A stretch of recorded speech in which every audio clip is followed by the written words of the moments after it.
عورت بڑی تیزی سے بس میں سوار ہوئی اور ایک عورت کے برابر نشست پر جا بیٹھی۔ اس کے پرس نے ساتھ بیٹھے عورت کو چوٹ پہنچائی۔ عورت خاموش رہی۔ اس عورت کو خاموش دیکھ کر عورت نے سوال کیا کہ تم میرے پرس سے چوٹ پہنچنے کے باوجود خاموش کیوں رہی؟ عورت مسکرائی اور گویا ہوئی، ایک معمولی سی چیز کے لیے مجھے برہم ہونے کی کوئی ضرورت نہیں، جبکہ ہمارا ایک دوسرے کے ساتھ سفر نہایت مختصر ہے، کیونکہ میں اگلے سٹاپ پر اترنے والی ہوں۔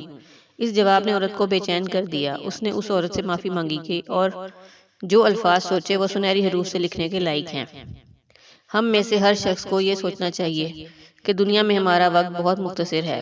اس مختصر وقت کو بے جا بحث و تکرار، حسد و کدورت اور دیگر رنجشوں سے تاریک نہیں کرنا چاہیے، اور یہ خراب رویے وقت اور توانائی کی بربادی کا سبب ہوتے ہیں۔ کیا کسی نے آپ کی دل شکنی کی ہے؟ پرسکون رہیں، سفر بہت مختصر ہے۔ کیا کسی نے آپ کو دھوکہ دیا، ذلیل کیا ہے؟ ریلیکس رہیں، دباؤ کا شکار نہ ہوں، سفر بہت مختصر ہے۔ کیا کسی نے بلا سبب آپ کی بے عزتی کی ہے؟ پرسکون رہیے اور نظر انداز کیجیے، سفر بہت مختصر ہے۔ کیا کسی نے آپ پر ناپسندیدہ تبصرہ کیا ہے؟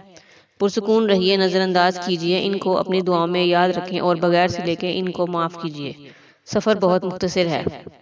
ہر وہ تکلیف جو کسی دوسرے سے آپ کو ملی، در حقیقت وہ اس وقت کی تکلیف بنتی ہے جب آپ اس کے بارے میں سوچتے ہیں۔